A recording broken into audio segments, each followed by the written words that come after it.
गुम है किसी के प्यार में आने वाले एपिसोड में आप देख रहे हैं कि यहाँ पे रंजित के घर उसकी मम्मी उसके लिए सगाई लेके आ जाती है, क्योंकि वो बिजनेसमैन रहती है। उसको लगता है मेरे बेटे की शादी हो जाए और उसका अलग सा परिवार अभी तैयार हो जाए, तो वो घर पे उसे लेकर आ जाता है। लेकिन रंजित वो मूड में नहीं रहता। जब जब वो लड़की दरवाजा खोलती तो उसे वो बोल देती है कि तुम्हारा ये नाटक तुम तुम्हारे घर पे लेके जाओ, और अगर आपको लगता होगा कि मेरे मम्मी ने आपको बुलाया है तो आप खाना खा के चाय पी के आप यहाँ से जा सकते हो, लेकिन मैं आपको एक बात बता दूं, मुझे शादी नहीं करनी। और वहाँ से निकल जाता है। उसके मम्मी उसे समझाते हुए दिखाई देने वाली है। यहाँ पे आप देखोगे कि रंजित बोलता है कि मैं शादी के मामले में अभी नहीं पढ़ना चाहता। और आपने क्यों बुलाया? मैंने आपको नहीं बोला था, मैंने सिर्फ यही बोला था आपकी इच्छा होगी तो आप लेके आना, लेकिन शादी के बारे में मैंने नहीं बोला था और ये आपने नहीं सुना। तो आप देखो ये क्या होगा।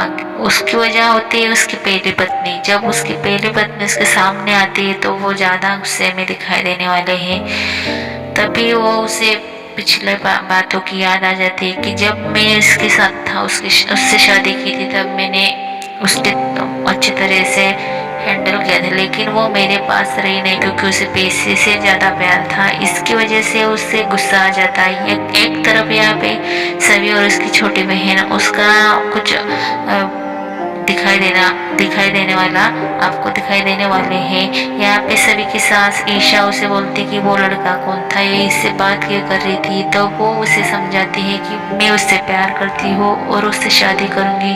तो वो थोड़ा गुस्सा भी करती है ईशा, लेकिन वो मान जाती है। वो बोलता है कि तू बहुत जिद्दी है, चलो अगर तू उससे प्यार करती है तो पहले पढ़ाई पर फोकस करना, फिर बाद में शादी आपकी करवा देंगे। वो इसे मैटर सॉल्व कर देते हैं।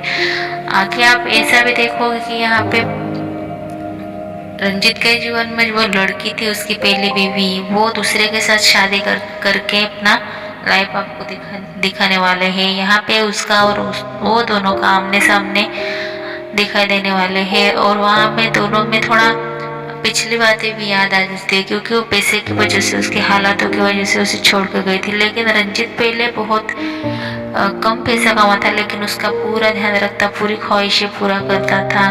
और उसका थोड़ा थोड़ा बातें, उसका सेलिब्रेशन मतलब कुछ भी हो वो उसे अच्छे से निभाता, लेकिन उसे पसंद नहीं आया। उसको उसके पसंद के जैसा लाइफ जीने नहीं मिलता था, इसलिए वो उसे छोड़ देती है। और उसकी बेटी रहती है वो सही, वो उसे छोड़ के चली जाती है। इसकी वजह से इसका दिमाग थोड़ा हैंग हो गया। वो शादी के बारे में किसी को जानना भी नहीं चाहता और किसी के बारे में सोचता भी नहीं, इसलिए वो सभी से झगड़ा भी करते हैं। आपको दिखाई देने वाले हैं। उसे डायरेक्टली बोलता है कि तुमने ही तुम्हारी मम्मी को ऑफिस भेजा था मेरी पूरी जानकारी इंफॉर्मेशन निकालने के लिए, लेकिन तुम दोनों माँ बेटी बहुत बुरी हो। तुम सिर्फ मेरी प्रॉपर्टी देख कर ही मेरा इस्तेमाल कर रही हो, तुम मेरी बेटी का इस्तेमाल कर रही हो और तुम्हारी मम्मी तुम्हारा, और डायरेक्टली मेरा पूरा इंफॉर्मेशन निकालने के लिए पहुंच जाते हो। ऐसा वो उसे बताते हुए आपको दिखाने वाले हैं।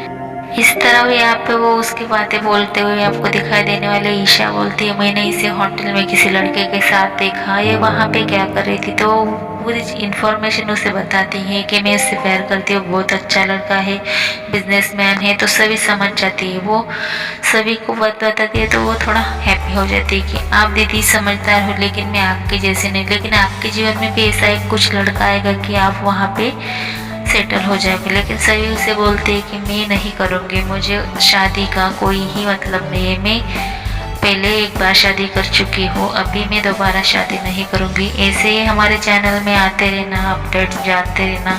हमारे चैनल को सब्सक्राइब करना मत भूले। Thank you.